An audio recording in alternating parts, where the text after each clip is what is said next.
గాంధీ భవన్లో కాంగ్రెస్ నేత చిన్నారెడ్డి మాట్లాడుతున్నారు. లైవ్ లో చూద్దాం.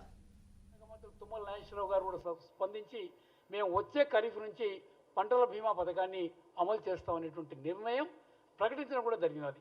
నేను ఈ ప్రీమియం కట్టే ప్రీమియం ఎందుకంటే రైతులు చాలా చాలా చిన్న అమౌంట్ దీన్ని ప్రభుత్వమే భరిస్తే బాగుంటుందని నేను ఒక సూచన తుమ్మల నాగేశ్వరరావు గారికి ముఖ్యమంత్రి గారు చేస్తే ఎంబడే స్పందించి వ్యవసాయ శాఖ మంత్రులు ఈ పంటల బీమా పథకానికి రైతు కట్టాల్సిన ప్రీమియం కూడా ప్రభుత్వమే కడుతుందనేటువంటి మాట కూడా వారు ఎంబడే స్పందించి నిర్ణయం తీసుకోవడం జరిగిందనేటువంటి మాట కూడా నేను సవినీయంగా మనం చేస్తున్నాను. అందుకని వచ్చే ఖరీఫ్లో ఇలాంటి అకాల వర్షాలు కానీ లేకపోతే ఈరోజు మనకు వర్షాలు సరిగా లేకపోవడం వల్ల మరీ ముఖ్యంగా కర్ణాటక మహారాష్ట్రలో ఎగువ ప్రాంతంలో వర్షాలు సరిగా లేకపోవడం వల్ల ఇవాళ కృష్ణా పరివాహక ప్రాంతం గోదావరి పరివాహక ప్రాంతం సరిగా నీళ్లు రాకపోవడం వల్ల రెండో పంట వేసుకున్న రైతులు ఇంకొక 15 రోజులైతే పంటలు ఇంటికి వస్తాయి. అలాంటి చోట టైలెండ్ ఏరియాలో అంటే కాలువలలో నీళ్లు రావడం లేదు కాబట్టి బోర్లు బావులు ఇవన్నీ కొంచెం నీరు అంటే గ్రౌండ్ వాటర్ తగ్గడం వల్ల ఈ పంట కొన్ని చోట్ల కొంత ఇబ్బంది ఉంది, ఎవరు కూడా కాదనం. అందుకని ప్రకృతి వైపరీత్యాలు అంటే వర్షాలు ఎగువ ప్రాంతంలో లేకపోవడం, మన రాష్ట్రంలో కూడా ఈసారి వర్షపాతం తక్కువగా ఉంది. అదే మాదిరిగా ఇప్పుడు అకాల వర్షాలు ఇప్పుడు వచ్చినాయి. వీటన్నిటిని కూడా ప్రభుత్వం తప్పకుండా బేరీజు వేసుకొని రైతుకు నష్టం జరగకుండా నష్టపరిహారం ఇప్పించేటువంటి ప్రయత్నం తప్పకుండా చేస్తుందనేటువంటి మాట కూడా నేను సవినీయంగా మనం చేస్తున్నాను. ఈరోజే మన రాజ్భవన్ దగ్గరలోనే అప్పటికప్పుడు ఈ నిర్ణయం తీసుకోవడం జరిగింది. కింది స్థాయిలో ఉండేటువంటి అధికారులకు ఏఈఓ వరకు ఈ ఆదేశం పంపండి, మీరు వాళ్ళ ప్రాంతాల్లో ఉండేటువంటి ఏదైతే పంటలు నష్టమైనాయో పంపనేటువంటి మాట వారు చెప్పడం జరిగింది.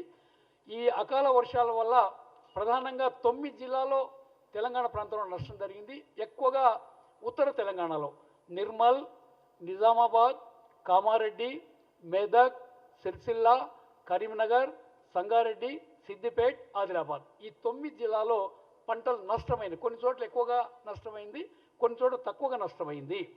ప్రధానంగా కామారెడ్డిలో చాలా ఎక్కువ నష్టమైంది. ప్యాడీ 18,000 ఎకరాల్లో నష్టమైందని ఇప్పటికే కొంతమంది గణాంకాలు చెప్తా ఉన్నారు. అదే మాదిరిగా రెండో ప్లేస్లో నిజామాబాద్ ఉంది, 5,000 ఎకరాలు నష్టమైందని. మెదక్లో 1,200 ఎకరాలు నష్టమైందనేటువంటి మాట కూడా చెప్పడం జరుగుతూ ఉంది. అదే మాదిరిగా మొక్కజొన్న కూడా 4,700 ఎకరాల్లో నష్టమైందనేటువంటి మాట చెప్తా ఉన్నారు. దీంట్లో కామారెడ్డి ఎక్కువగా ఉంది. దీంట్లో మేజ్లో కూడా 3,000 ఎకరాలు నష్టమైంది. నిర్మల్లో 700, నిజామాబాద్లో 200, మెదక్లో 200, కరీంనగర్లో 200. దాని తర్వాత నువ్వుల పంట ఎక్కువగా ఇది కూడా నిర్మల్ ప్రాంతంలో ఉంది. నువ్వుల పంట 1000 ఎకరాలు నష్టమైనటువంటి గణాంకాలు ఇప్పుడు ప్రాథమికంగా వ్యవసాయ డిపార్ట్మెంట్ ద్వారా అడిగితే వారు చెప్పడం జరుగుతూ ఉంది. కొన్ని ఏరియాల్లో ఈ ఆనియన్ పంట కూడా, ఎందుకంటే ఆనియను ఎక్కువగా నీరు మల్లుకున్నా కూడా మురిగిపోతుంది, గడ్డ భూమిలో ఉండేటువంటి గడ్డ, అక్కడ నష్టమైందనేటువంటి మాట చెప్తా ఉన్నారు. కామారెడ్డిలో జవార్ పంట కూడా నష్టమైంది. దాదాపుగా 1,600 ఎకరాలు జవార్ పంట కూడా అంటే ఈ పంట కూడా నష్టమైంది. దాని తర్వాత మామిడి కామారెడ్డిలో 200 ఎకరాలు, సంగారెడ్డిలో తోటలు ఎక్కువగా ఉన్నాయి. 450 ఎకరాల్లో మామిడి పంట కాయ రాలడం కానీ నష్టం జరగడం కానీ జరిగిందన్నమాట. ప్రధానంగా కామారెడ్డిలో ఎక్కువ నష్టం జరిగింది. మొక్కజొన్న కానీ ప్యాడీ కానీ దాని తర్వాత మిగతా పంటల విషయంలో కానీ జరిగింది. సాధ్యమైనంత వరకు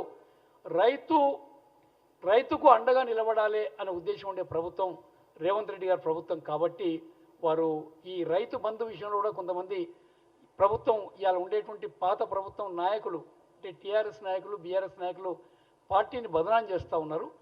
దాదాపుగా 92% మందికి రైతు బంధు వేయడం జరిగింది. వాళ్ళ లెక్కలు చూసుకోమని నేను కోరుతా ఉన్నా వాళ్ళతో కూడా.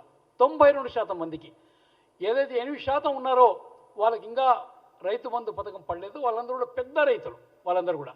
కానీ చిన్న సన్నకారు మధ్య రకం రైతులకందరూ కూడా రైతు బంధు వాళ్ళ అకౌంట్లలో జమ కావడం జరిగిందనేటువంటి మాట కూడా నేను సవినీయంగా మనం చేస్తున్నాను. సాధ్యమైన తొందరగా వీలైతే రేపో ఎల్లుండో ఈ గణాంకాలను తెప్పించి ముఖ్యమంత్రి గారు ఒక నిర్ణయం తీసుకొని రైతులకు ఏ మాదిరిగా సాయం చేయబోతున్నారో వారే ప్రకటిస్తారనేటువంటి మాట కూడా తమ ద్వారా నేను రైతాంగానికి విజ్ఞప్తి చేస్తున్నాను. ఏమాత్రం కూడా మీరు ఇబ్బంది పడాల్సిన అవసరం లేదు, ఏమాత్రం అధైర్యపడాల్సిన అవసరం లేదు. మీకు అండగా ఉండడానికి ఈ కాంగ్రెస్ ప్రభుత్వం మీ ఎంబడి ఉంటుందనేటువంటి మాట కూడా నేను మనం చేస్తాను.